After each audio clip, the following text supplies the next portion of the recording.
I planted these Concord grapes out here, maybe 20 years ago, and then since then it's been turned into a chicken pen, and the grapes you can see have fallen into disrepair.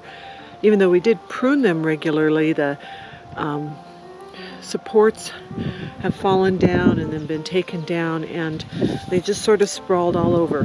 But as we were cleaning up in here the other day, we found that many of them have rooted. The vines, as they were sprawling, rooted in other places.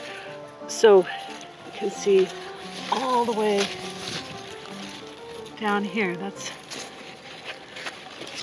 the grapevine. Hi, puppy. And so here's another one. What I'm going to do is I am going to take these starts and I'm going to transplant them into a raised bed where they will be much more likely to receive regular care, and we might actually get some grapes.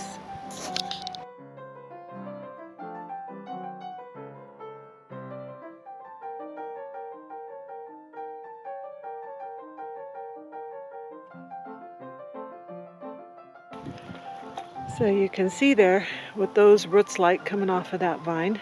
So I'll probably chop that in half. One of the reasons I'm doing this today is because the next couple of days are supposed to be pretty cool and raining, so an excellent time for transplanting. I'm going to get at least another one.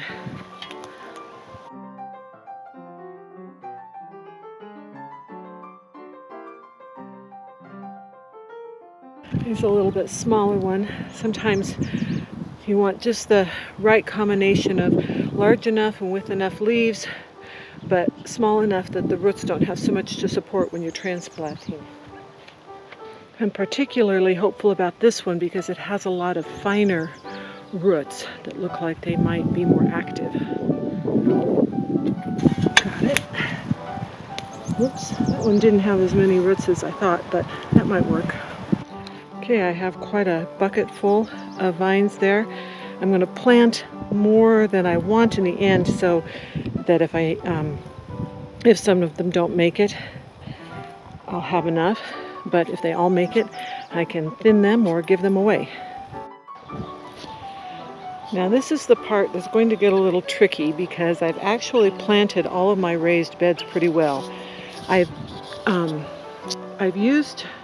planted grapes on these arched trellises before, which I love for things like beans and cantaloupe and cucumbers, but I find that when it comes to pruning the grapes and getting the pieces off, it's just a lot of work. So I don't want them on a trellis like that. I want them more on just the singular or double strands that we'll put in later between posts.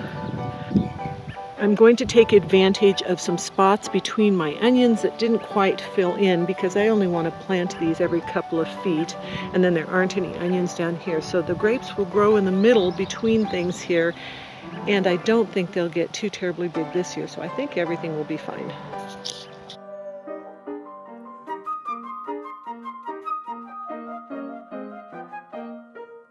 I took off my sweatshirt, so you may not know that this is the same day that I dug them up, not even an hour later. Played with the dog a little bit in between because she needed it, didn't you, Boo? I don't think I have to be super careful about it being the exact level it was in the ground out front because it does obviously root off of the vines, but I don't want to cover up any of the leaves unnecessarily so that it has something to do its work to grow.